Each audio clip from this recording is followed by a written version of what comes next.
Hi, and welcome to Spin Cycle, Reboot Illinois' new weekly video taking a look at the latest in campaign developments ahead of the important March primary.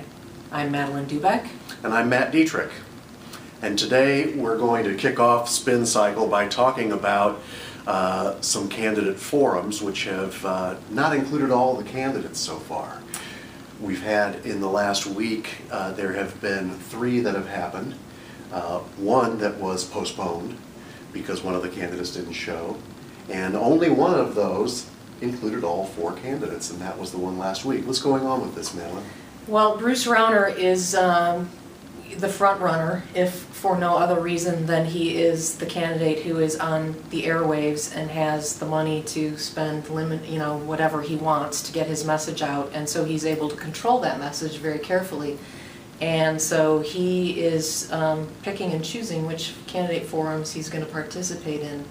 And so he didn't make one at the Union League Club in downtown Chicago, and he chose not to attend one but may show up later, sponsored by WGN and the Chicago Tribune, and also didn't attend one involving where some high school students got to ask the questions at Chicago Tonight, WTTW.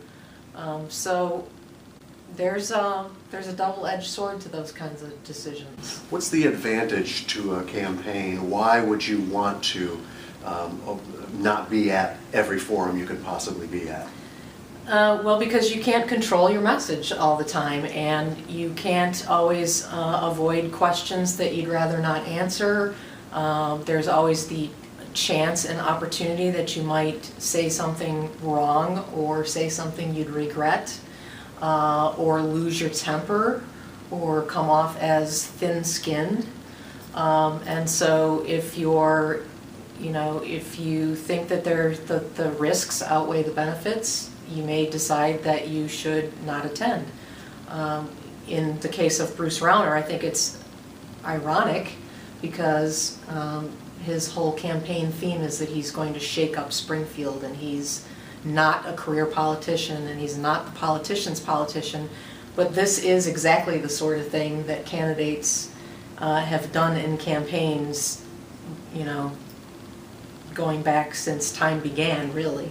Right, and then there's also another edge to that sword, is that you do risk not getting your message out if you are not at these things, and that is something that Chicago Tribune editorial page editor Bruce Dold discussed on WGN radio after the Tribune and WGN postponed a forum because Bruce Rauner couldn't make it because of a scheduling conflict. And let's listen in to see what Bruce Dold has to say about it. This is some loss, but people probably feel, at least Republican voters probably feel like they know these guys. They don't know Rauner.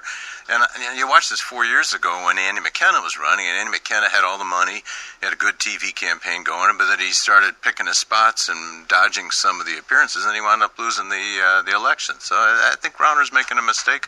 And I think that's, I agree with Bruce. I think this is a mistake in this particular candidate's case. It's smart political strategy, I get that. But I don't think that you want to be the candidate who is claiming to be different and playing this game where you don't answer questions, you're not transparent with the media who really represent the voters and are trying to get information out to them. And so I think this becomes a little bit of a challenge.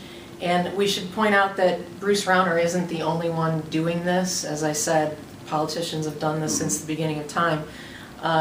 In the state treasurer's race, there's a primary between Tom Cross, who used to be the House Republican leader, against DuPage County Auditor Bob Grogan. And Cross seems to be trying to move past the primary and start the general election already. He's ignoring Grogan as much as possible because Grogan doesn't seem to have a whole lot of campaign resources, and so this may very well work for the Cross campaign, but he's got radio ads out already attacking Mike Frericks, who is the presumptive Democratic nominee, who's a state senator from the central Illinois area. So we'll see how it works in that case. And all of this goes back to one simple thing: controlling the message. The candidates want to be the ones to control the message. They don't want their opponents getting them off track from whatever it is that they're saying. And in Bruce Rauner's case, he's trying to say everything different from the other three. He's trying to make it into a race between himself and the other three candidates. Absolutely. So I guess we'll know if that works in a couple of months. stay tuned. Thanks for tuning in to the very first edition of Spin Cycle. We'll be back next week.